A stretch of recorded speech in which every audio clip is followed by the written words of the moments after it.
Well, what's up, y'all? Do not adjust the dials on your podcast listening device. This is the Tyler Reed edition of the Garrett Smith podcast. Ladies and gentlemen, brace yourselves. This is going to be weird. Today, I am going to be the narcissist in chief. I am the guest on my own podcast, and I'm handing over the reins to none other than Mr. Tyler Reed. For all of you Texas music fans who've never listened to his music on Spotify, it's because he doesn't have any. He is actually what would I say is your title, your claim to fame? I want to be like, he's a youth pastor. I am more than a youth pastor. Much more. I have so many roles and things that I do in this life, but I am a pastor at the First Protestant Church of New Braunfels. But I don't need to give a resume. Just college buddies. I do my own thing now, doing the church life. I write a little bit on the side, got a website, and so I do what I do. Well, before we dive into my realm of narcissism here, let me just talk about you for a second. Tell us about your website. Yeah, so what I like to do is I like to take various Venn diagrams of varying interests that are niche and put them all together until I limit my audience as little as I can until it's actually my mom. I've got a website called Astoria126.com, which is basically where I write about film from a theological standpoint. So, hey, if you like artsy fartsy art house movies and you also like theology and you'd love to see them together, then I have the website for you. Otherwise, it's pretty cool. You can check it out. I'm going to tell people the reason I only have 5 Twitter followers is because I just Venn diagrammed it, and I just want my money. Exactly. That's my deal. I like to just limit it down as far as I can. Well, if you don't follow my mom on Twitter, that's all right. Basically the way she handles Twitter is I'll text her and be like, I'm in another one of those Twitter polls. Can you go vote for me? Okay, let me look up my accounts. That's kind of how that goes. That's pretty much how my readership works. It's pretty much my mom. So, that's cool. She's helping support the website. Hey, I've done some reading. So you've been up to multiple things. You've just recently moved to New Braunfels. You've been writing on a website. New Braunfels is kind of a hot spot for a lot of our listeners. What's great about life in New Braunfels so far? Because last time I came to visit you, you were a little further down in San Antonio. Yeah, New Braunfels is great. I grew up in Canyon Lake, so it's nice to be back home. It's the water sports capital of Texas, as they say, and as you can see by my background, or if you're listening, I've got wakeboards up there.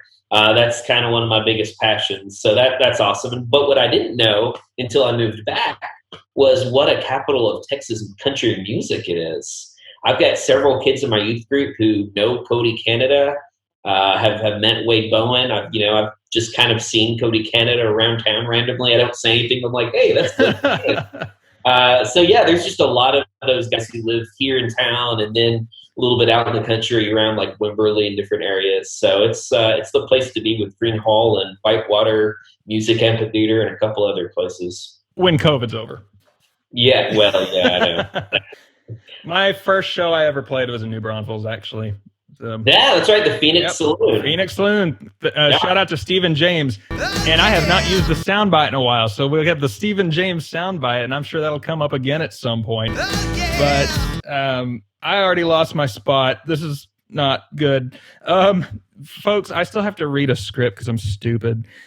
We kick these things off usually with a song, and while I scramble through my notes to figure out how to read again via Hooked on Phonics, we're just going to kick off with All That I Want.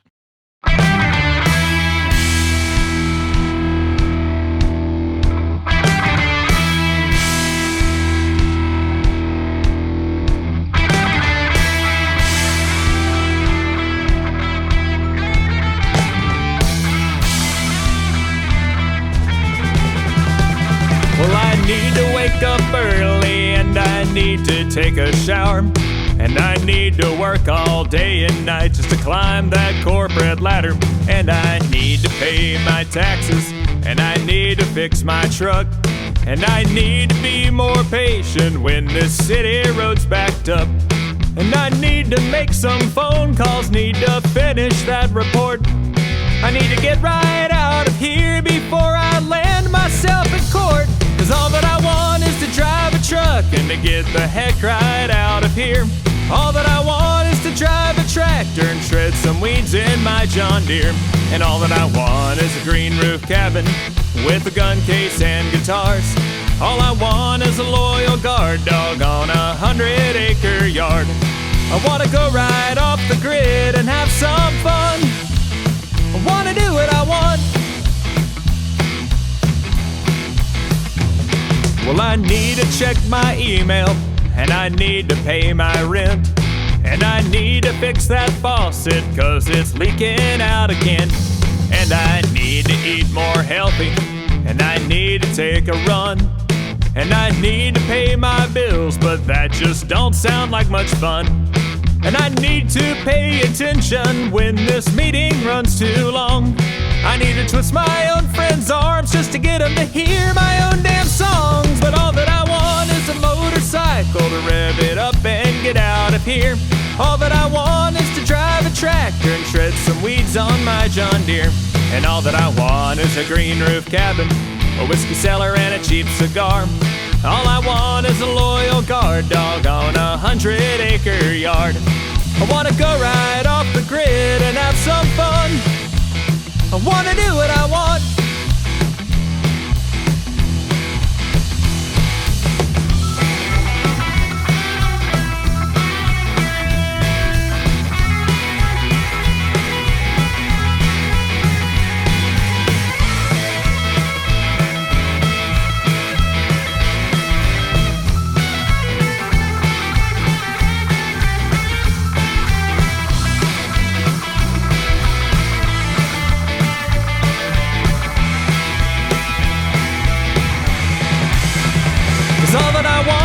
Drive a truck and to get the heck right out of here. All that I want is to drive a tractor and shred some weeds on my John Deere. And all that I want is a silo cabin with a gun case and guitars. All I want is a loyal guard dog on 100-acre yard. I wanna go right off the grid and have some fun. I wanna do what I want, do what I want.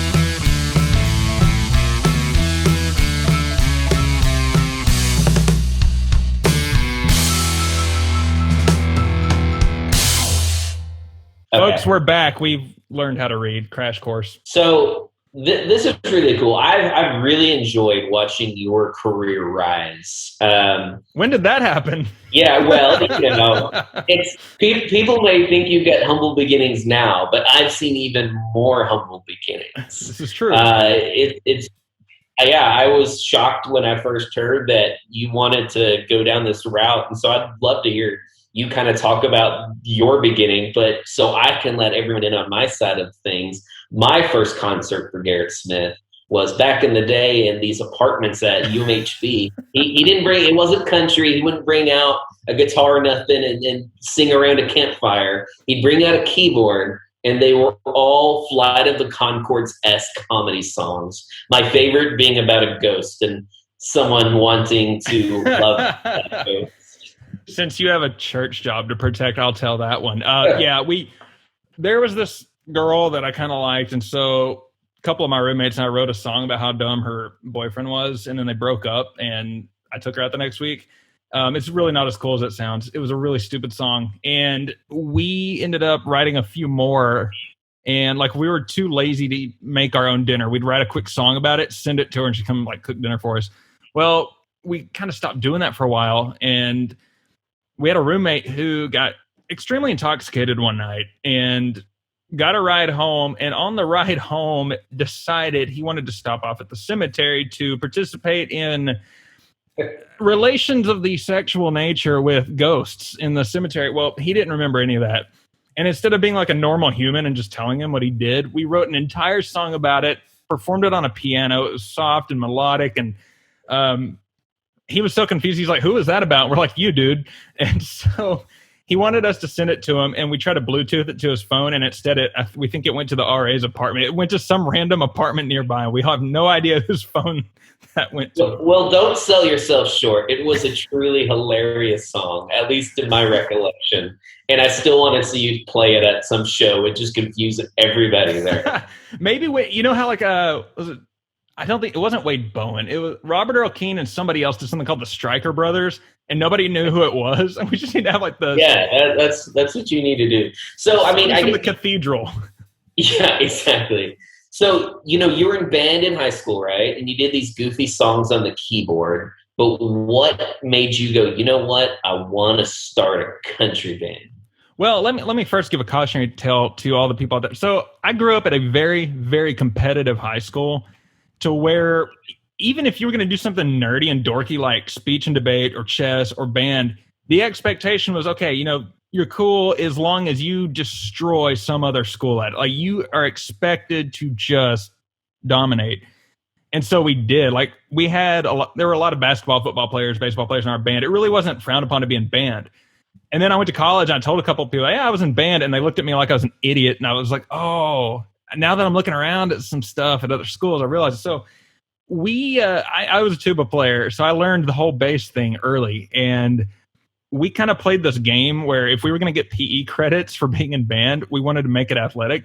And so if people walked between two sets on the practice field, we ran, and we'd lower the tuba bell to the side, and we'd smack people upside the head as often as we could. So we were probably the most hated people on the entire football field, more than either football team. But we injured people into greatness. So that was kind of where that started. So folks, don't make fun of band nerds. They'll hit you. Well, my wife was a band nerd. So, what'd she play? The saxophone, I think. It's like, cool. I don't know. I've never played any in my life. So jazz great flute podcast to have on a music podcast. I've been to a lot of concerts, most of them with you. So that's true. That's actually, it's weird. So first musical memory I have is, very few people know this. You may not even know this. When I was a little kid, even though I was born in Texas, we did briefly live in Lincoln, Nebraska. And when we were in Nebraska, I just remember there was some gathering where all the grown-ups weren't really, I don't know who was watching the kids, but we all dug all these music toys out. And we all ran into the living room and put on what we called a concert. It probably sounded horrendous, but I just felt like a miniature Slash out there with the Fisher-Price, whatever. And so that's kind of my first memory of that. And I was like, I dug it then. Maybe I'll dig it later. But it was the semester after I graduated college. And I was sitting there bored after work one night in my apartment. Didn't really have anybody to go hang out with. And I realized I was like, the two things I miss the most, like I miss road tripping in college and high school. And the other thing was like, I haven't gotten to really make music in a long time. I mean, it was basically 4 years because of how busy I was in college. I didn't even touch it. And I got to thinking about it. And about that time, I read the autobiography that Duff McKagan wrote. And he was a bass player. He dealt with like anxiety, depression, a lot of stuff, the creativity parallels. Like, I felt like I was reading part of my story, reading his story. And that got me thinking. I was like, well, I learned bass notes in high school. I bet I could do it again. And I remember a couple of y'all were sitting there, and I was like, I'm going to go buy a bass guitar. You're like, what? I was like, trust me. Yeah. Shout out Zach Martin. He was, you won't. I'm like, well, quickest way to get me to do something, you won't. So I did that, and I kind of learned by memory. And I've always been a play-by-ear guy. Yeah, I picked up a bass guitar. A friend of ours, Jake Mayfield, we went to Colleen to a pawn shop, bought a bunch of cheap equipment. He started showing me a few things. Guy I worked with at the time named Justin Lawless from Amarillo. We all just kind of hung out one night. We're like, well, he plays guitar, you play guitar, you sing, I play bass. Let's just throw something together. Now, keep in mind, terrified of singing. I would never let anyone hear my singing voice. And they called an audible on me and had me do the singing the first time we got together. And I was so freaked out. And I don't know, like even after that, when I started writing stuff, I would record something on my computer in the closet with like a blanket over me so no one could possibly hear me outside the room. And Hannah, to this day, likes to laugh about that fact. But that's how it started. I mean, I really had to climb over a hump. And this story does get a little long and drags out a little bit, but it kind of brings us to now where it's like, okay, well, if you're afraid of singing, how do you get to putting albums out? And it wasn't the original intent. So I was going to keep learning bass, and I really wanted to put together like a country version of Guns N' Roses minus the heroin. And I was like, well, how do you do that? So, Jake and I had gotten together. We'd worked on a few things, but it just never really came to fruition. He really wanted to fine tune, and I was kind of like, let's go now. We're ready.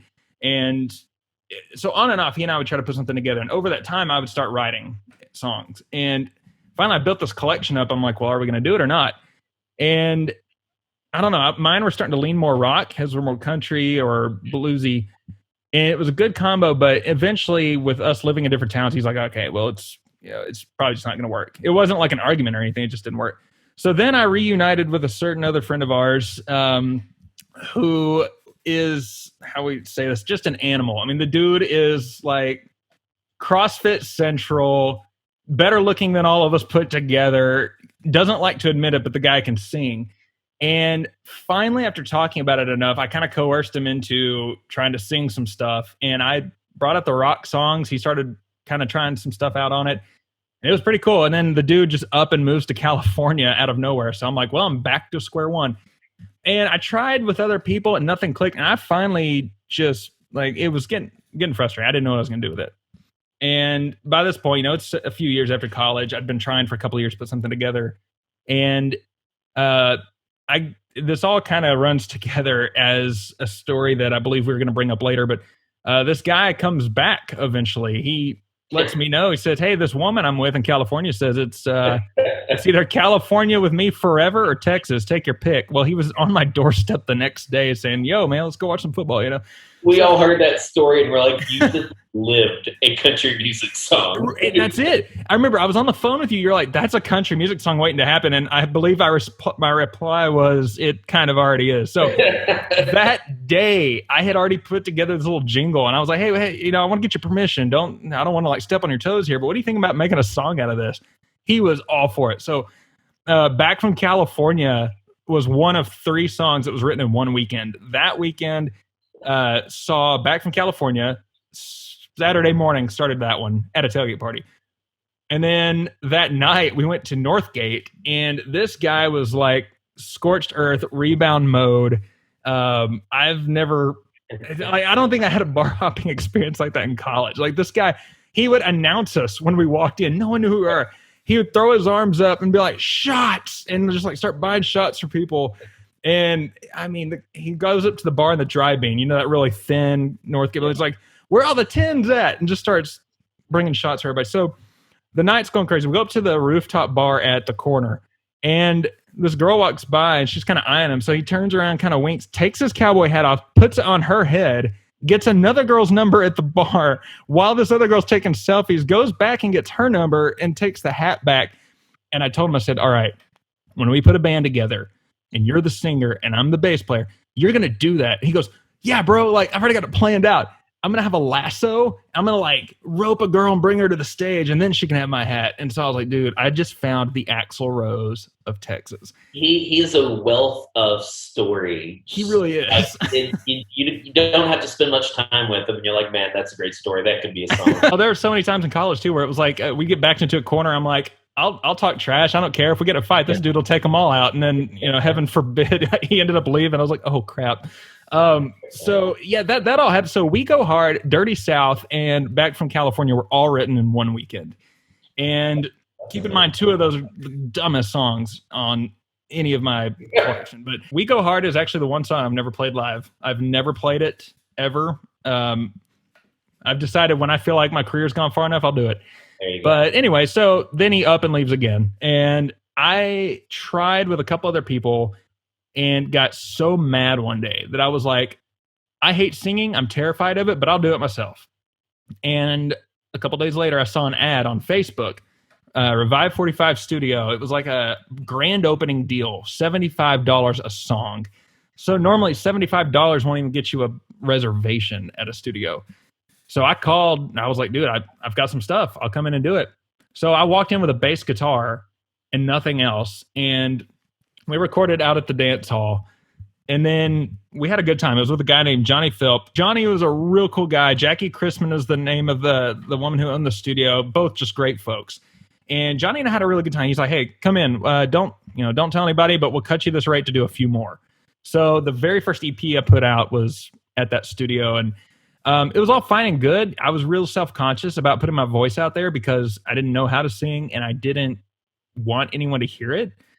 And then I got excited. I was like, dude, I'm going to put some music out. You know, we're just going to do this. I was like, flip the bird today. I screw everyone that bailed on this project. I'm going to show y'all. Do it. Just get them on a bike and go. Get on our bikes and go. Well, little did I know that, hey, that whole thing about not knowing how to sing, yeah, that's kind of valid when you're going to put together studio work. Johnny did what he could. Like, for what I told him I wanted, people weren't doing that yet. Co Wetzel, Parker McCall, none of that existed. When I said I wanted rock in Texas country, everybody's like, you can't. And now, fast forward to now, it's like what most of it is. For sure. You were a man ahead of his time. I was. Gen Z, y'all are stupid for being born later. So all that to say, like, I was mad. You know, I'd be in a room full of people, and I would just get self-conscious. We wouldn't even be talking about music, and I would just look at everyone in the room and be like, how many of these fools have heard me screeching out what I call music? And I would just get depressed. You talk about like having issues with confidence though, because when I look at you, I feel like I think you've never had an issue with confidence in the world. You must hide it so well. One of the like defining aspects of our friendship, I feel like, has been how you were just like completely fearless to do anything, and you have like no shame. You're like, if it burns, it's fine. Like, and that started from well even before music, where like we get into situations maybe we shouldn't have gotten into, but you're like, it's fine. And we get great stories out of it. I like how we said that in the past tense, because like I'm gonna let the audience know, like when Tyler says we're college buddies, really. So here's what I say: we're in this little group, the Friar Tuck Bros, and I like to say that was really the first band I was ever in, even though none of us played music. We did everything in the rock and roll books except play music, and so really you see two of us here, but there were about six of us, and that's the thing. Like, it's a combo of I'm a lot more confident when we're the ones bouncing ideas because we get this stupid invincible feeling, but there's also, I don't know, singing was the one thing that would just wreck any shred of confidence I had. And so knowing that it sounded like I had a sinus infection, and I can't stress this enough, I'm not blaming Johnny or anyone that worked on the album. Like, it was me.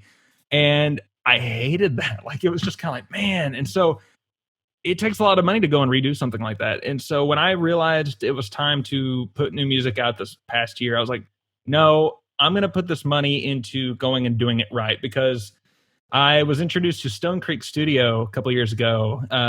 It's run by Mac Damon, and Gabe Garces is their booking guy. And Gabe and I played a show together, and he's Vanessa Lynn Bird's guitar player. And I got to talking to him, and he brought me into the studio. We recorded Danny Doesn't Know, and I listened to it. I was like, okay, my voice actually sounds good. Wow, this guy's a wizard. So we took the music that Johnny produced and put new vocals on everything, and that is what has brought us to Volume 1 and 2. That's incredible. I think some people were surprised who knew you already that you wanted to start a band, and I was like, I'm not surprised. Like, whatever comes to his mind, he's just going to go after it. That's incredible. For better or for worse. Going back, spent a lot of time in Belton. We went to probably, I don't know how many concerts we went to together. Do you have any just great concert stories, being on the other end, the audience side of things? The first concert I ever went to was Willie Nelson at the Astrodome, but the first like Red Dirt Texas Country concert I went to, I was a freshman in college, 2006. It's like you finish welcome week, and then I was the naive kid that's like, what's everyone doing on campus? Because I was too stupid to know they were all out partying, even though we were underage. So they had the Salsa Margaritaville Festival up in Waco. And fun fact for the audience, I'm actually related to Pat Green, even though I've only met him once. And I heard he was playing up the road. So I was like, well, I'm going to go see Pat. And my favorite country singer all time, Kevin Fowler, always has been, still is, probably always will be. And he was also playing. But the part that makes people jealous about this is that Ragweed was also playing that night. So I got to go hear front row, Cross Canadian Ragweed, Kevin Fowler, and Pat Green in one night. And that was my first Texas country concert. And then just various ones we've been to. I can't even count. Like we went to a lot of them. Casey Donahue, Josh Abbott. A bunch of Central Texas State fairs. Yeah. First time my wife and I ever hung out was at a Casey concert, Bell County Expo Center. There you go. Well, you've got a song about Bell County. Yeah. Why don't we go ahead and play it?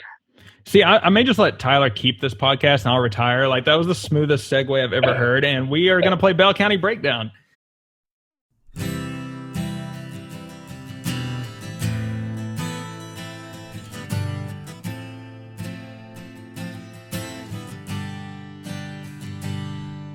You always cross my mind just south of Waco, north of Austin city limit sign. You built me up and tore me down time and time again, and it seems you've changed with every year gone by. It's been 5 years since I tore off and left you,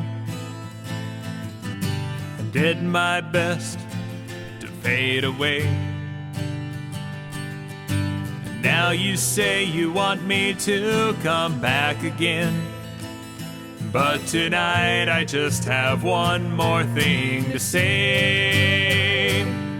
I'm taking off from Temple, leaving Belton in the past. Don't take it straight to heart, you know the good times couldn't last. So don't ask me when I'll come back, don't you count down any days, as the orange sunset shines out on this golden purple haze. I'm free now and I'm eastbound from this Bell County breakdown.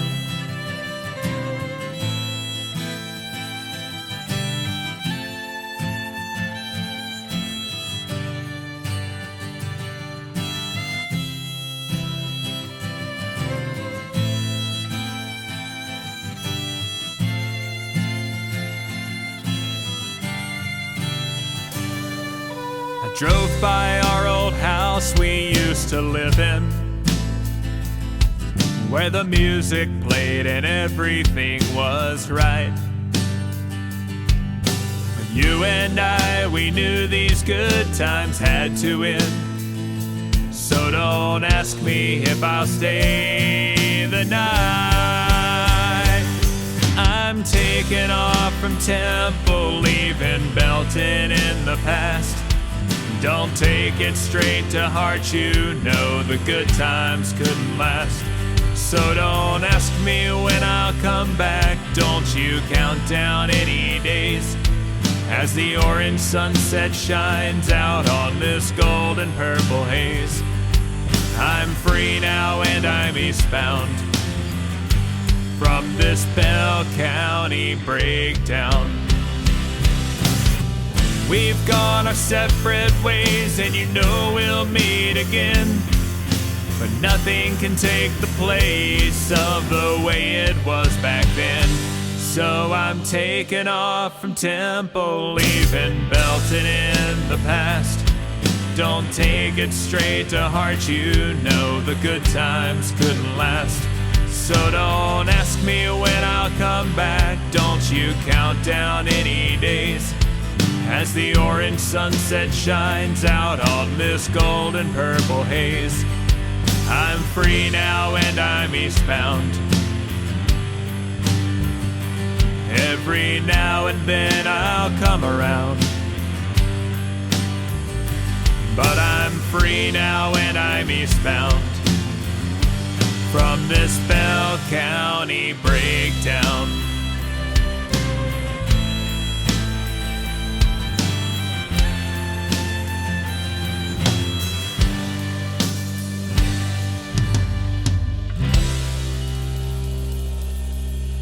So tell me about the background of Bell County Breakdown.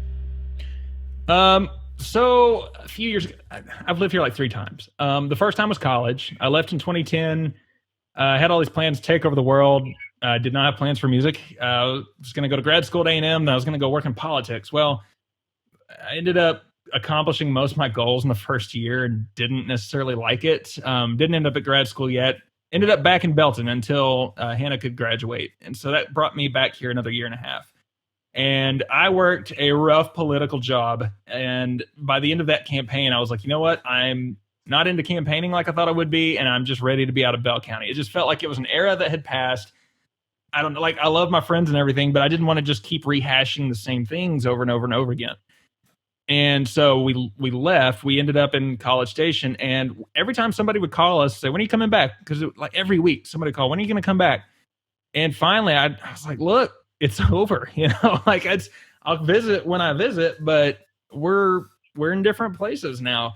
And I wrote that song to just kind of be like, leave me alone. But it was also when I sat down to write it, just the wave of nostalgia hit. And I was ironically driving back to visit the people that would call. And as I'm driving into town, I just started looking around at everything, drove by a house we would hang out at in college. Shout out to the Thunderdome. Apologies to the landlords. And yeah, it was just kind of like I took a detour, drove by that house, and I was like, those were some good times. So I wrote that song kind of saying I'm not going to move back, but it was good while it lasted. And the fun thing to me is that everyone thinks it's about a one-night stand. It's really not. It's about Bell County. But that's a great mark of a song, Yeah. when it can be about one thing, but it can also be about another. It really could be. So yeah, fast forward to now, years later, we moved back to Bell County. And so every time I play that song here, I'm like, folks, this one makes a liar out of me. But the thing I like about that song too is it has a sequel. And it's weird. You don't often hear about songs having a sequel. And I think the only other one I can think of Casey Donahue did White Trash Story 1 and 2. Estranged and November Rain and Don't Cry are a video trilogy from Guns N' Roses. Like, you don't really see it, but the song kind of wrote itself. I was at a work trip up in Lubbock, and at the Blue Light watching John Bauman was playing, and I'm sitting there at a table, and I just got to thinking about some people that I never heard from anymore. And I was like, man, it's kind of messed up. Like, I get that you go your separate ways, but you don't have to cut people off. And so I got to thinking about those people and how they fit into Bell County Breakdown. I was like, I'm going to write a sad sequel to this. And so the song When the Band Left the Stage is actually a symbolic song. And I kind of mentioned earlier, it's like we've known some people that I say, it's like we're like a band. We just didn't play instruments. That's what that song's about. And I've never told this story because people think it's about ragweed. And that cracks me up because ragweed didn't have choir girls or like half the stuff that's in that song. So no, people, it's not about ragweed or Guns N' Roses. It's just, it's a kind of, what's the word I'm looking for? The smart people use a metaphor. So it's metaphorical. So yeah, so I like that song because it has a sequel. So you mentioned it earlier about Back from California. So you've got some songs with just great background stories. Do you have any others that have just a great story about how you came to write it? I like Danny Doesn't Know because it's multiple stories, and I started 3 different songs and could not figure out how to finish any of them. So I just pulled a confusing audible and just merged them into one. So people are like, what's that song about? I'm like, how much time you got? So I guess you could summarize it. It's really about my old workplace and just some stuff that was going on when I left there. I never really bothered to explain it. It just keeps people guessing, and everyone interprets it differently. That's pretty cool. You've got a lot of songs that just kind of come from personal experiences, and it's just one of the cool things about songwriting that you can fall in love with. You get your own story, but then someone else kind of is able to attach their own story onto it, and it tells their story for them. Do you have any other? Dang, no, I'm just going back around to the same stupid question. Well, I had this friend that moved to California one time. Okay, hang on. Okay. Looks like you're crying. We're just getting so emotional. All right. So that's really cool that you get that song that kind of comes from personal experience. Is there any other songs you have that just mean something special to you? Yeah. Wow, I've been recording this whole podcast like with me and a little thumbnail, so now the audience can see me better. There's a few. I was like the ones that mean the most. I have a love-hate view of Puerto Ricenses. Like we used to go down there every year. It was like a whole group of people. That trip doesn't happen anymore, but like those were all a lot of fun. And then it transitioned to where I ended up playing there every year after that kind of discontinued. So I've done about 3 annual, I call them the Party in Port A. It's really just a dysfunction of shows. We've had some really good ones though, to be fair. So every year we go down there. I have a love-hate relationship with that song though, because it's like everyone else's favorite, and I didn't really think much of it at first. And that song was written over the cancellation of a trip to said place. And so like trying to put a group of people to go down there, and everyone's like, well, Destin's nicer. I'm like, well, yeah, Jamaica's nicer, but the point of Port is it's the broke man's beach, like it's like, I want to go hike the mountains in Texas. Well, it's not Idaho. Well, I know. It's like, but it's there. So the whole song there is just like, it's got what you need if you need to get away for a weekend. And that the point of doing a cheap music video, other than the fact that I was just broke, was the fact that it's like, look, the whole point of this place is you don't have to spend a bunch of money to go to a resort. Just go here. And so the music video, I think, did a good job of relaying that. But I also think the music video did a great job, specifically the cinematography. The cinematography, I had a really good guy filming that thing. It just put it over the top. Cool. In case y'all wonder who was filming, it's the guy with the music review, the movie review website. So he knows how to film. Yeah, well, supposedly. Allegedly. Well, speaking of partying, let's play one of your best songs for partying, Port Aransas. All right. I guess we would be remiss if we did not play that. So here is Port Aransas.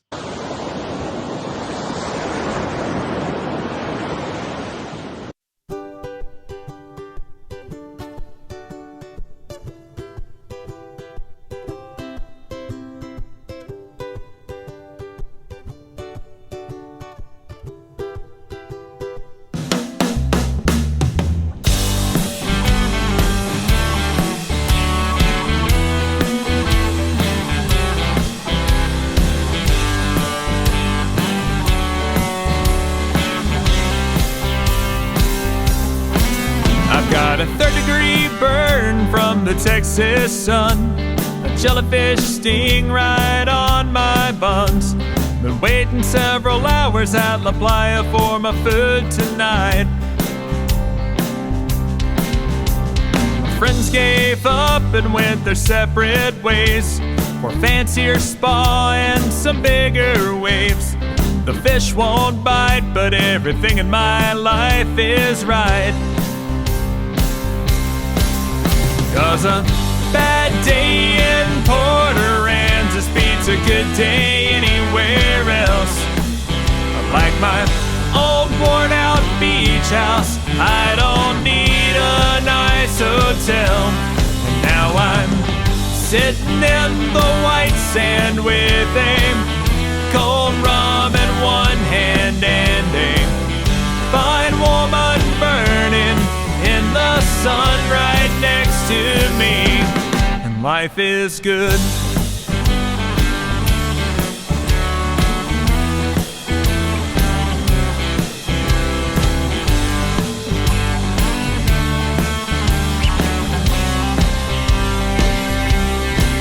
Well, that Galveston mud just never hit me right, and Pensacola's too damn far of a drive. And I never had a problem with a drive-through Round Top anyhow. And speaking of tops, I see some ladies losing theirs. When you're in Port A, it's all good, no one cares. And I'll be sitting in the same spot here with my woman years from now. 'Cause a bad day in Port Aransas beats a good day anywhere else. I like my old worn out beach house, I don't need a nice hotel. And now I'm sitting in the white sand with a cold rum in one hand and a fine woman burning in the sun right next to me, and life is good.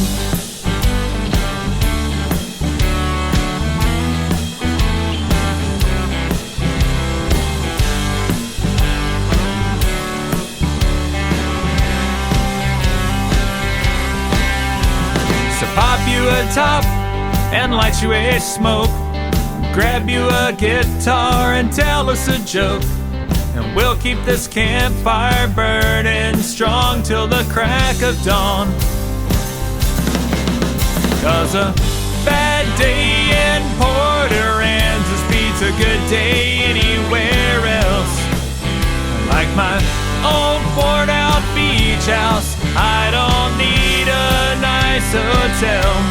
And now I'm sitting in the white sand with a cold rum in one hand and a fine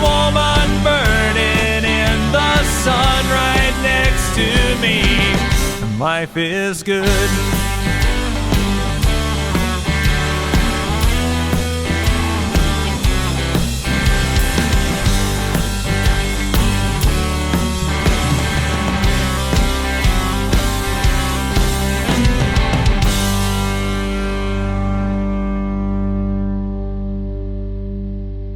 So what's next as far as music videos? Well, for music videos, do another one. Well, before I get onto the video thing, because I mean, I've got a million of those written down. As far as like the personal favorites, Hannah really likes "Just the Way You Are" because I wrote that about her. I make sure every time I put out an album, there's at least one song that's specifically about her. It's insurance. She's got to make sure she keeps letting me do this stuff. And then I wrote it from the heart. My family likes Panhandle Wind because it's just super nostalgic. Like, if you're not from the Panhandle, it doesn't mean much, but if you're from there, it's one of those if you know kind of songs. And that one, it's one of the 2 or 3 that I just wrote in my head. It's kind of hard to write songs in your head, but I did that one because if you've ever driven from Amarillo to anywhere, you've got time to just do nothing on the road. So wrote that one in my head. And then Highway Song is just a personal favorite because I think it's underrated. I think it's the best country, maybe Red Dirt sounding song I've done. And I liked my own piano solo in the middle of it. And so that's just a personal favorite. And then Just One Look was kind of a tough one to write. You mentioned Cody Canada earlier. I wrote Just One Look at a Cody Canada concert. You wrote it while at the concert. Yeah. Apologies to Cody Canada. I was at a Cody Canada concert by myself at Lake Bryan in about 2015. And I looked across the place and I saw somebody who looked identical to like a really close friend of mine that I'd had a falling out with. And I was like, there is no way that person is here. Like, that wouldn't make any sense at all. But I'm kind of like squinting and I'm like, I think it might be. So I got up. I was like, well, I guess it's time to talk out our ish. Let's just go for it. So I walk over to the bar and then this person turns around. It was somebody else. But that's the moment I realized I was like, well, I'm actually disappointed that it wasn't who I thought it was. Because that was the moment where I'm like, oh, that, opportunity missed. And then I'm sitting there, I order a drink, and I'm like, well, how would that have gone? So then I just start playing the whole scenario in my head of like, would it have been worth it? Would they give me the time of day? And so the whole concept of that song is just like, if all it took was to settle stuff was just one word, would you even bother giving one look? And so that kind of stuck. I wrote it on my phone. It was mostly the chorus and parts of the verses, and then I got home and finished the rest. But that turned out to be probably one of my favorite ones. Every time a guitar player, drummer, somebody joins the band, like they always say that's probably their favorite one. That's awesome. Do you want to go ahead and play Just One Look now? Sure.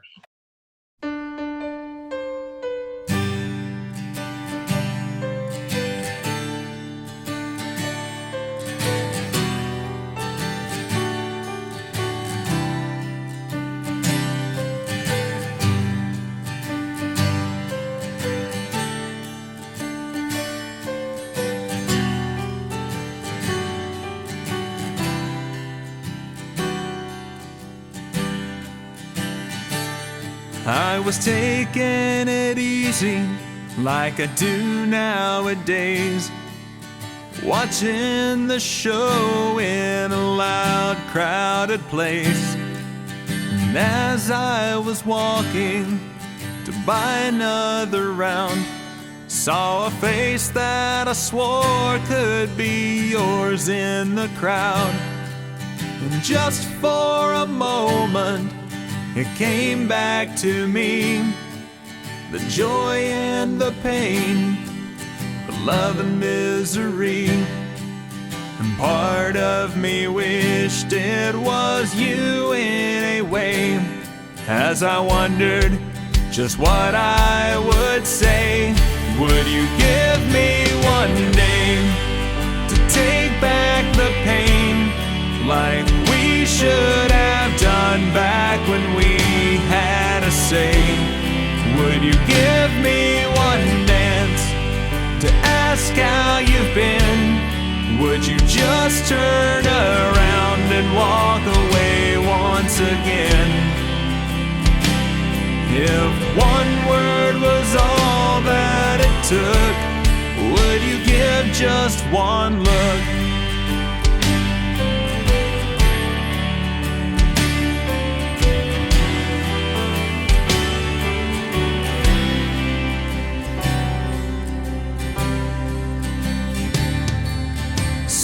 Sometimes I think about my memories of you. When somebody mentions your name, and I always miss out on the next thing they say, as I wonder the things you might tell me today. You probably still hate me, Lord knows for what. There's only so much to say to a door that stays shut. You're a story of the past, gone away with the time. So tell me, why does it weigh on my mind? Would you give me one day to take back the pain, like we should have done back when we had a say? Would you give me one dance to ask how you've been? Would you just turn around and walk away once again?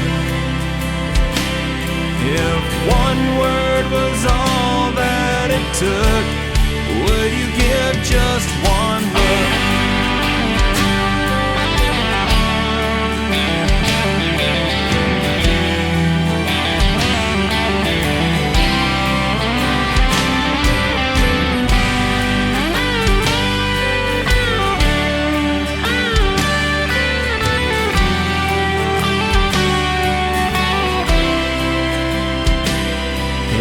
One word was all that it took, would you give just one look to take back the pain, like we should have done back when we had a say? Would you give me one dance to ask how you've been? Would you just turn around and walk away once again? If one word was all that it took, would you give just one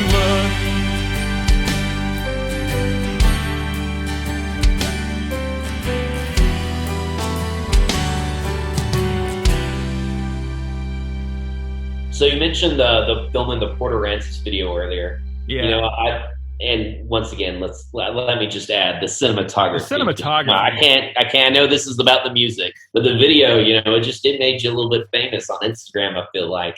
So when's the next video? When are we rocking and going to put something together for that? Well, one thing, y'all, that Tyler's been asking me about for a while is a Bell County breakdown video. I mean, you could just drive around Belton with a gimbal and just film all the hot spots. There's a lot of cool places here that deserve to be highlighted. I think that maybe some drone footage. I think that'd be really cool to do that because A, it wouldn't cost much, and B, I just think it'd be a good sentimental video for people from the area. Drone footage for Panhandle Wind would be cool, except the concept of the wind would actually be a problem.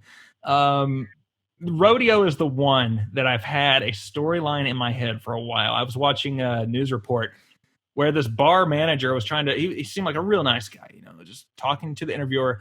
What he didn't know was that one of his staff members, this girl, jumps up on the mechanical bull and starts doing this provocative dance while standing on the mechanical bull, and watching the reporter try not to die laughing and the manager try to keep his composure. I'm like, I want to put that in a music video to see who loses their composure. So I think it'd be cool to have like that, but also shots from an actual rodeo. And I would want to ride the bull because you and I did that. So you're talking about these other music videos you're wanting to do. What else do you have coming next? Anything musically coming up you want to let us know about? I think I'm going to quit. It's been a good run. No.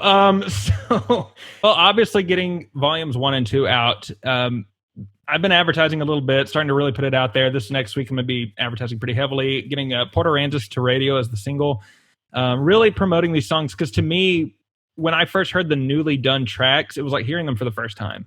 And when a song is that old to you, it's like really cool to finally hear what it's supposed to sound like. And so really pushing that will be the focus. However, I will go ahead and confirm that my band and I have begun working on volume 3, which is completely unheard material unless you've been to a show. There's a few of them we've played live. And that one will be somewhere between 12 and 14 songs and very heavy Southern rock sound. I mean, it's just kind of, there's make 2 red dirt songs, and the rest are just heavy Southern rock. And frankly, I like Volume 3 more than the first 2 already. Exciting. Can we expect that in 2021? Well, I'm not going to jinx anything because the last time I said I was going to put out volumes, we had a pandemic, and I don't want my supreme power in the universe to bring that upon us again. Speaking of the pandemic, I've got to imagine you're getting anxious to get out and then get on some stages and perform in front of actual crowds again. What are the venues you're most excited to get back and perform at? Well, there were times before the pandemic I wished a crowd would show up, but such is the life of every songwriter. No, the place I look forward to going, anywhere down in Port Aransas. We played Back Porch Bar last year as COVID was really breaking out. Like, we knew it was there, but we didn't know the extent. And that day they canceled the Cody Johnson and Colby Cooper show, all those guys over in Corpus. So we kind of stole their crowd, but then we were kind of like during the intermission, and I was talking to AJ Gell, we're like, should we be here? Like, what are we doing? And so I definitely want to go back to Back Porch or anywhere in Port A. Every time we go to Corpus, it's just a mess, but in the most fun way possible. But yeah, like locally and then this area, I would just anywhere. Like, because one thing I love about Bell County is you're in such a close vicinity to the Hill Country, to Austin, really to Fort Worth. Anywhere in a 2-hour radius, man, I'm ready to go. I'm ready to play. What's one of your favorite stories you've had at performing at one of these venues on the road? Oh, that's tough. Any story involving my friends down in Corpus Christi, Texas, we could have an entire spin-off episode about that. But yeah, it's just anytime RJ Paxton, Stephen James, Gabe Fidel, any of those guys are in a room, it just unravels. And it's great. Last time I played down there, I did a Christmas week show with Gabe Fidel of Back Pew Revival. And it was like the comedy hour because we just started roasting each other during the songs. And there weren't many people there because it was cold and they had us playing outside. And there were a couple of families there. And as they left, we realized they'd left somebody behind. And one of the guys at their table, we realized wasn't even with them. This dude was just passed out. So we're playing to this passed out guy on the front. And when we went in for the not halftime intermission, but I mean, basically halfway through we had a break. We come back out and they had deported the guy in the middle of the show. So that, for a good story about places I've played, I would say having 100% of the audience deported halfway through, that was memorable. Nice. One of my favorite times that you played somewhere was in Austin. I think it was at the Pink Elephant I hate it. So, y'all, the fact that Tyler supports me, he's been to like 3 shows maybe, and they were the worst 3. You did the country thing, and then as soon as you finished, just this emo rock band started playing. And so it's worse. They played before me. They had a rock band play, yes, and then I got to solo acoustic after in a circus-themed thing with dolls and elephants sitting around. You gave the whole bar whiplash from the vibe change. Oh, gosh. That one was bad, and then we went to Brent's Pizza Place, and that minivan parked in front of me. That was pretty bad. About to bring that up. It was not a highlight for you, maybe, but it was hilarious for me. Just playing in a parking lot, this just clueless guy comes and drives into the parking lot that you're playing in, right in the spot. Like, what's going on?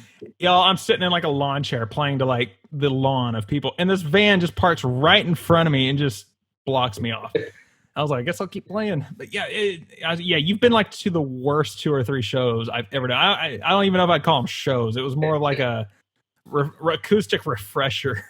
Well, that's how you earn your stripes playing shows true. Like that. That one was weird. I would say the other funniest one, we were playing a show, and I was negotiating the contract with the venue owner, and it was in a theater. And the show ended up only being one of us, but at the point I was negotiating with several groups, and one was so Vanessa Lynn Bird and AJ Gell. We had just played in College Station. We were like, let's play another show together. It's like we met, we clicked, it was great.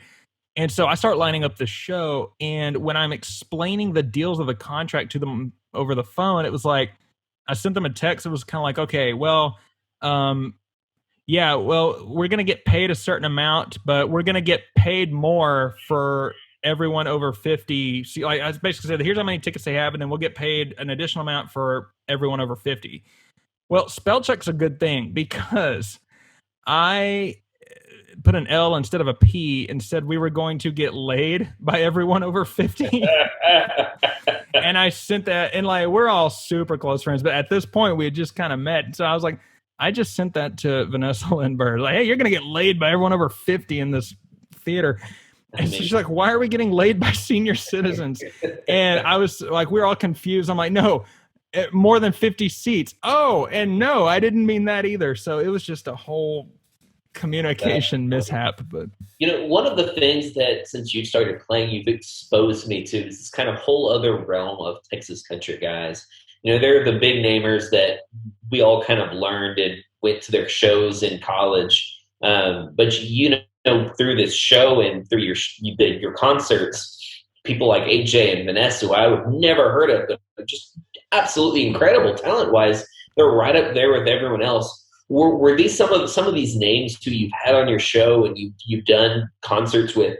Were you aware of them before you started playing, or was that only through just getting in the scene you became aware of these people? Yes and no. I think most of them is after I started playing. Jared Johnson, Stephen James, those guys, like, I met them through a fake Twitter account. I was like, well, my Twitter's not growing. I'm going to start one called like Red Dirt Review or Fans or something. And I just started like retweeting a bunch of people's stuff.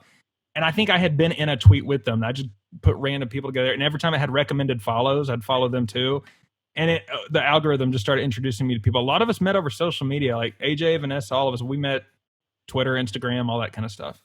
So for the most part, yeah, it's been since I started writing. And for every artist you've heard of because of me, there's probably 100 more that none of us have heard of that are great. I mean, it's just, the scene's a lot bigger than everyone thinks it is. Yeah, I think that we think of certain people that we were always huge fans of in college. Do you find the college kids now, are they following different sorts of people or different styles than it was, say, 10 years ago? Yeah, nowadays, like, I don't know, it's like emo music for high school kids, but there's talent behind it. So it's like, I can't bump the artists because they are good at what they do, but it doesn't sound like, I'm going to sound like an old folk here, but it doesn't really sound like what we would watch at concerts. But I also have no room to talk because my music doesn't sound like a lot of what we listen to either. So mine is just kind of like, oh, I love rock and I love country, I'm going to mix them. But it's just weird after being told that won't work, watching guys who do just that and it works. But I don't know, like, I'm no prude on music, but some of these guys, it's kind of like, oh, I need to put the F-bomb 3 times in this verse and this one, but make it sound sad. High school kids will dig it. And I'm like, is that what we're doing now? Like, it's like, okay, like, if that's what you want to say it, but like, you don't have to fill the song with it. So I don't know, it's a lot more emo than it was. I guess one of the reasons that, I brought it up earlier, appreciate you having this podcast and being able to get to know these other musicians is, yeah, you hit your 30s and you get stuck in a song rut with the same musicians that you just listened to in college, and you don't grow outside of that. So I've appreciated you being able to show people, a whole new world of Texas country. And I've even been able to get to know some of the people that the kids are super into, like Parker McCullum, So what's that like? Because I'm only 24. What are your like? Yeah, I think you're older than me. So I may look 12 with a beard. Let me tell you. Yeah, exactly. So until you start playing shows again, where can people find your stuff? On all of the socials. So Instagram, Twitter, Facebook. It's at Garrett Smith TX for the good old state of Texas. All platforms.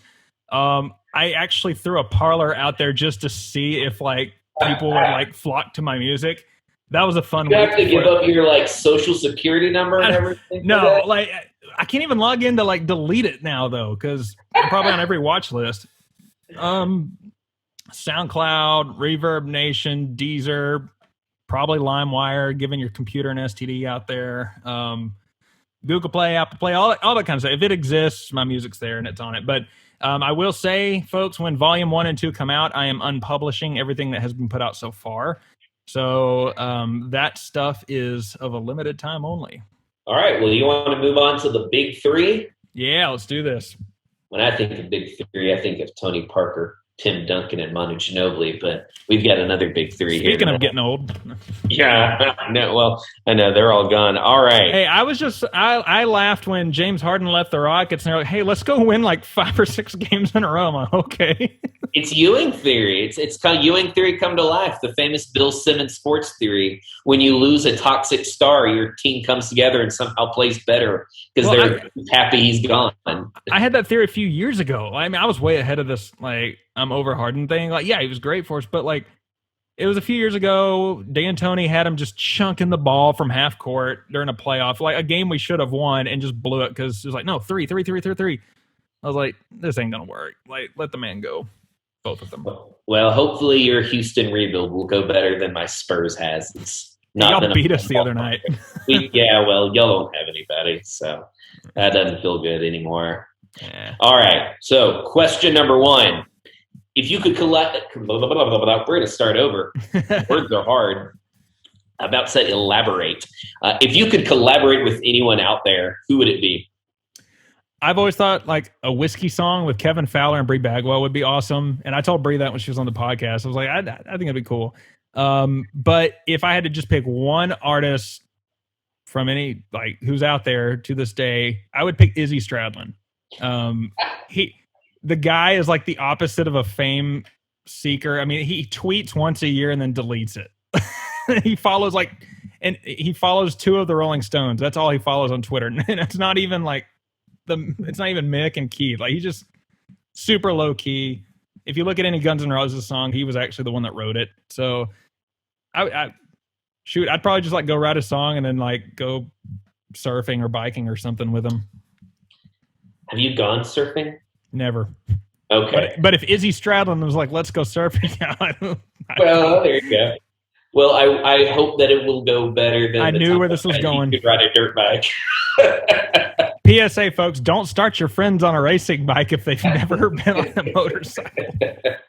We both learned lessons. Yeah. All right. Number 2. If you could headline any venue, where would that be? For country, Chili Fest. For rock in Rio. Yeah. I've heard many crazy things about Chili Fest. Probably true. I went when Leonard Skinner played, and Cody Johnson was opening up before him, and that part in the song where he says "Pray for Rain," he like smiled real big and just threw his arm out, yelled "Pray for Rain," and I knew it was good. Everyone threw their beers in the air, and it rained beer on the crowd. And then Wade Bowen was playing.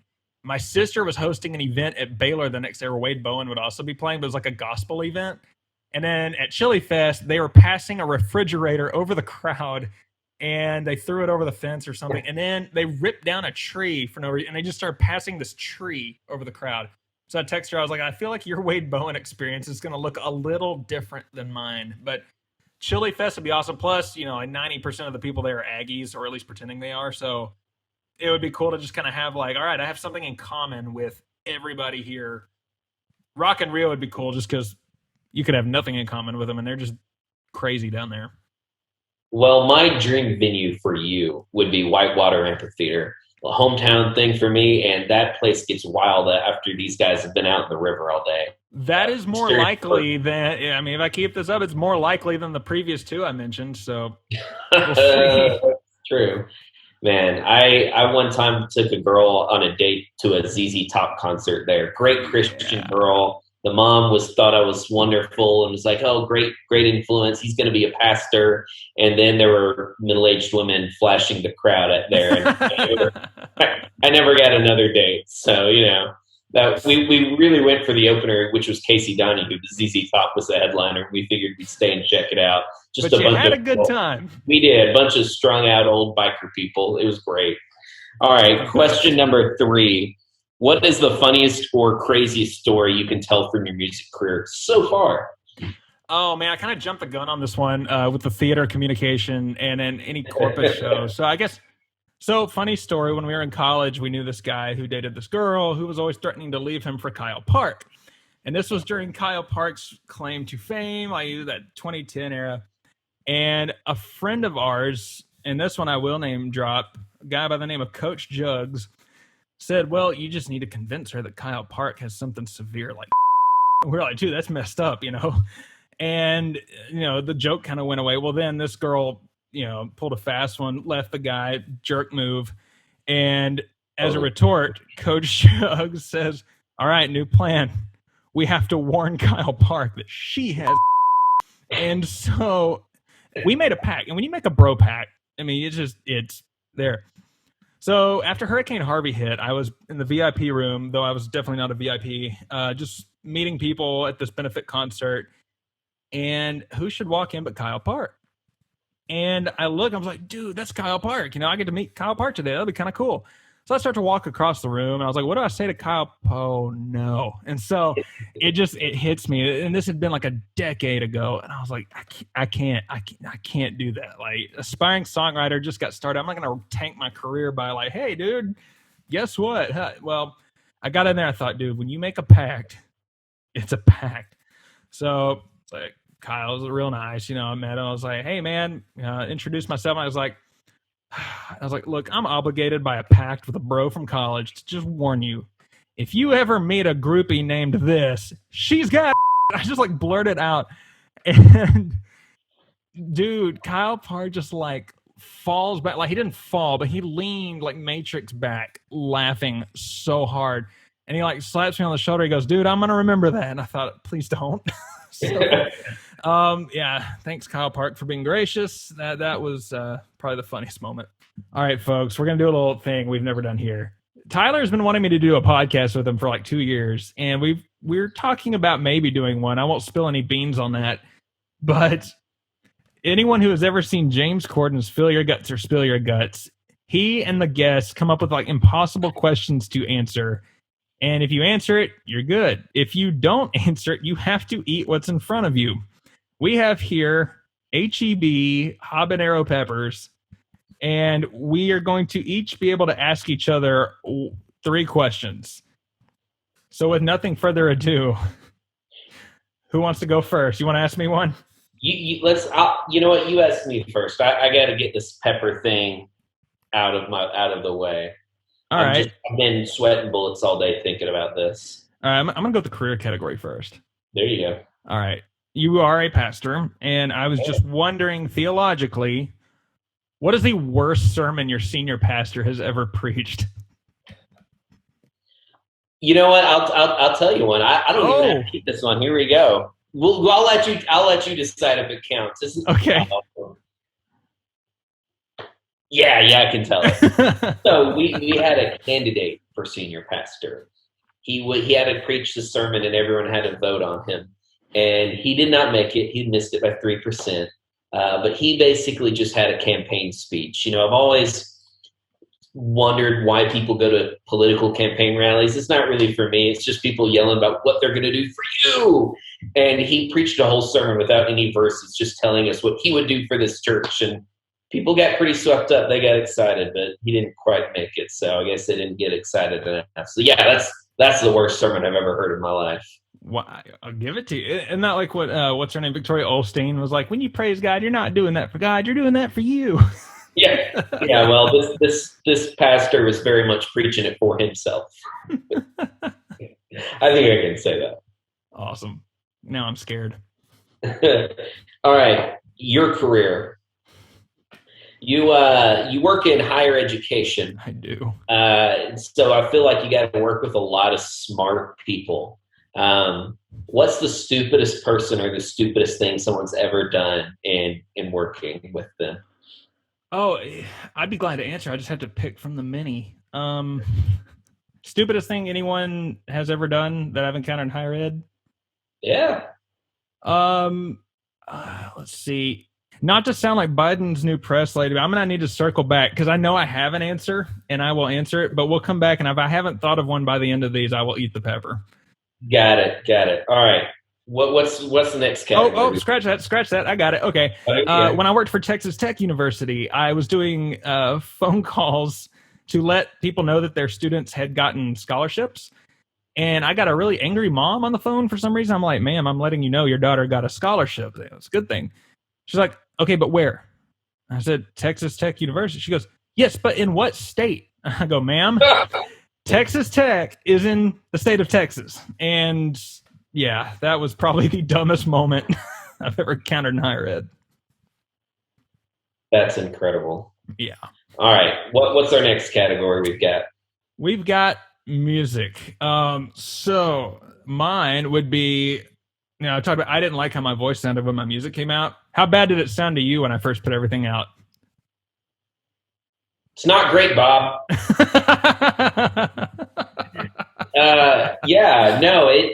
It was not great. The music was good. The writing was good. The vocals needed some work, but that's been the coolest thing is seeing that progress and seeing you go, you know what, it doesn't matter. Like, I'm going to do it. That was really an inspiration for me personally, because I spent 10 years knowing I wanted to write, but being terrified of what would happen if I actually put my stuff out there, if people judging me and whatnot, and knowing that when I put it out there at first, it's not going to be great, that I'm going to have to work on it and improve. And so I just didn't do it. And then I looked at you, I'm like, dude, he's putting himself out there and he's actually getting so much better. And like, he has to like put himself out there literally in front of everybody. I get to hide behind the computer screen and not have to face it. And so I think that's nothing but a compliment to you in a lot of ways for just your courage to follow what you wanted to do and know that you're just going to get better. It's incredible. So that means a lot. Yeah, absolutely. A, that means a lot. B, a minute ago you were talking about political speech. I'm like, that sounds like the most spun answer I've ever heard in my life, but I dig it. At first you started talking, I was like, I'll just eat the pepper. Oh, no. Yeah. So in working in music, you've probably encountered a lot of people, maybe some names that were maybe a little bit on a tier above you. Have you ever met anybody who's just an absolute jerk, who just did not live up to the expectation that you would have for someone that everybody loves? This is gonna be the most anticlimactic, but just dead honest answer. I get warned about a lot of people, and then I meet them, and they're super cool.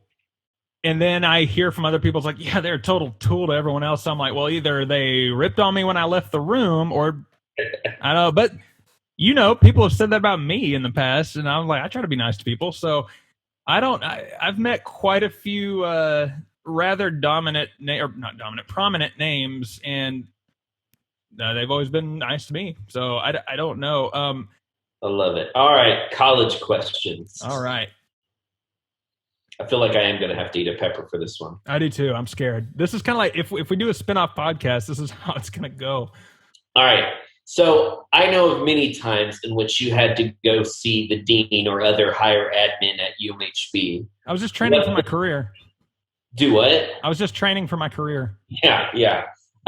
What is the best story of a time that you had to go see the dean? I'm thinking of one that I don't think you'll want to tell, but we're going to see if you tell it. Is it the snow story?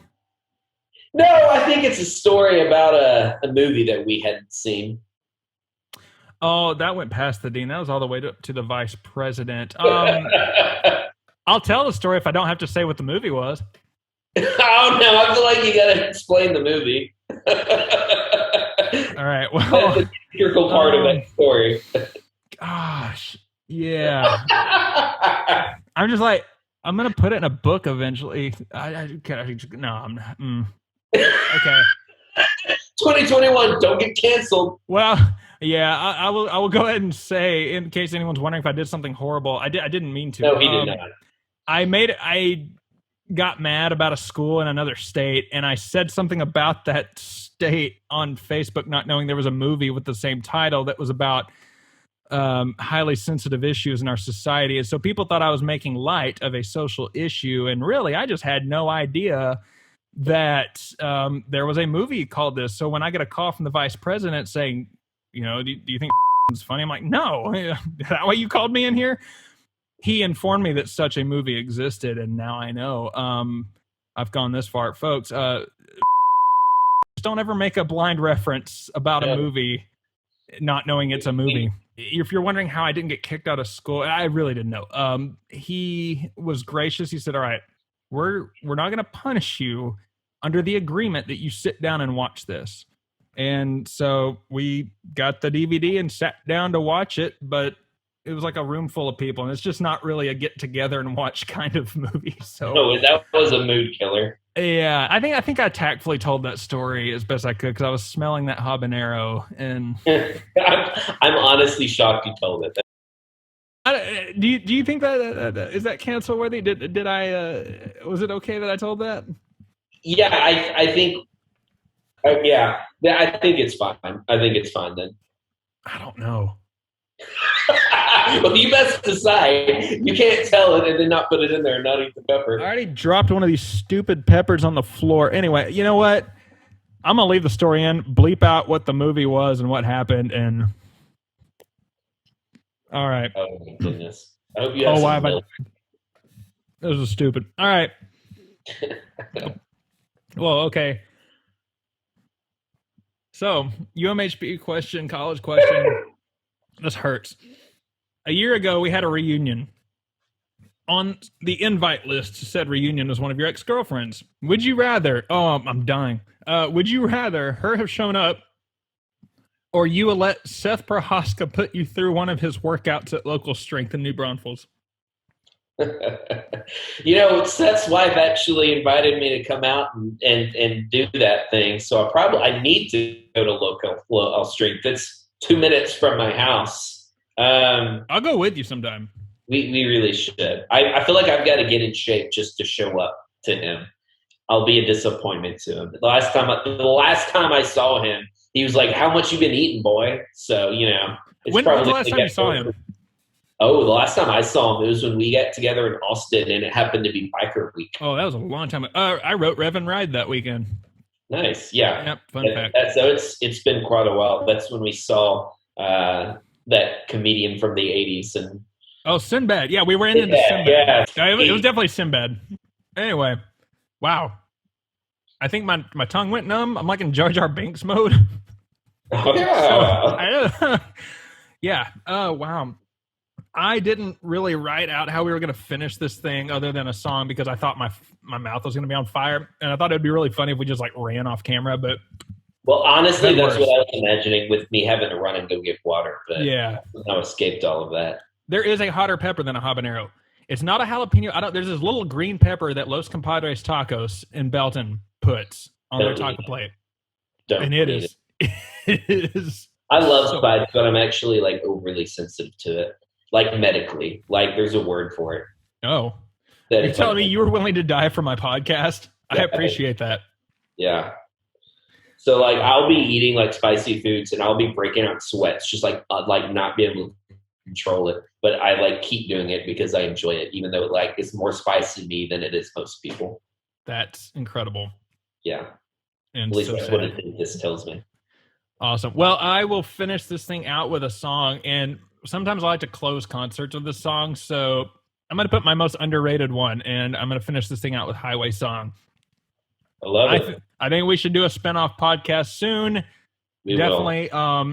Yeah, I think the world needs to hear a little more of Tyler and Garrett on a podcast, not about music. Yeah, I think we could talk about a variety of subjects, but I think we've got something special brewing. Yeah, I mean, it could be like diarrhea. You feel it brewing, and then it's like, oh, this is bad. But who knows? Well, I'm sure there'll be some people dreading when they find out we get a podcast, and it will feel like something bad. That'll be half our audience will be like people we know, and the other half will be people who are terrified of what we're gonna do. But we got careers today. It won't be bad. I would like to just tell everyone volumes 1 and 2 will be out February 19th. Check those out. I'm still dying from the pepper. Who am I kidding? Spotify, Deezer, iTunes, probably MySpace. I don't know. It'll be everywhere except Parler.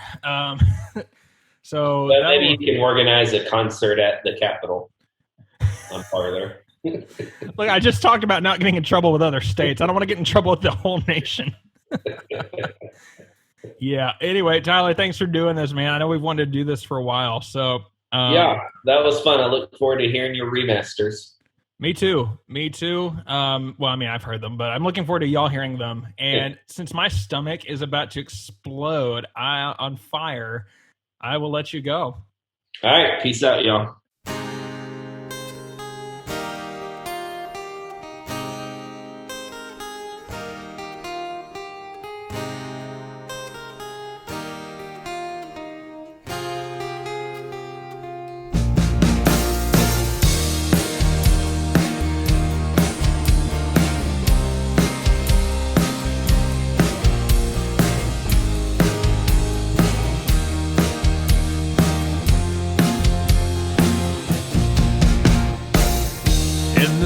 one-horse Texas highway town.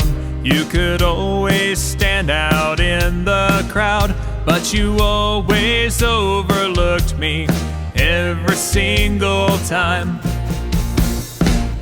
Just a poor boy working for his keep. You never wasted any time on me. You probably never knew my name, never had the chance to say. 'Cause you had it all, you made your way, and I had a dirt road here to stay. You never looked back when you tore down that old highway. And working these fields alone, I'd see a cloud of dust coming toward me. I'd swear that I'd see your face, but it was just an empty dream. Later down the road, you came back home. After years gone by, we said hello. And like that, it seemed like you had known me from the start. Like we'd always meant to be right there. You never realized just how much I cared. So once again, you needed something that you could not find. And I couldn't keep you here to stay. It wouldn't have mattered anyway. You never looked back when you tore down that old highway. And working these fields alone, I'd see a cloud of dust coming toward me. I'd swear that I'd see your face, but it was just an empty dream.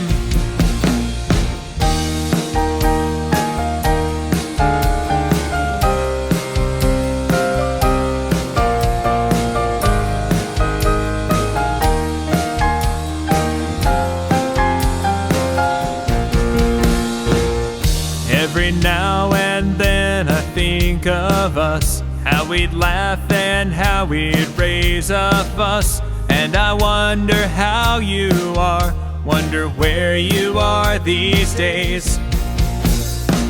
But you and I, we live our own two lives, giving up on understanding why you left me empty-handed as you hit the old highway. 'Cause you had it all, you made your way, and I've got a dirt road here to stay. You never looked back when you tore down that old highway. And working these fields alone, I'll see a cloud of dust coming toward me. I'll swear that I see your face, but it's just an empty dream.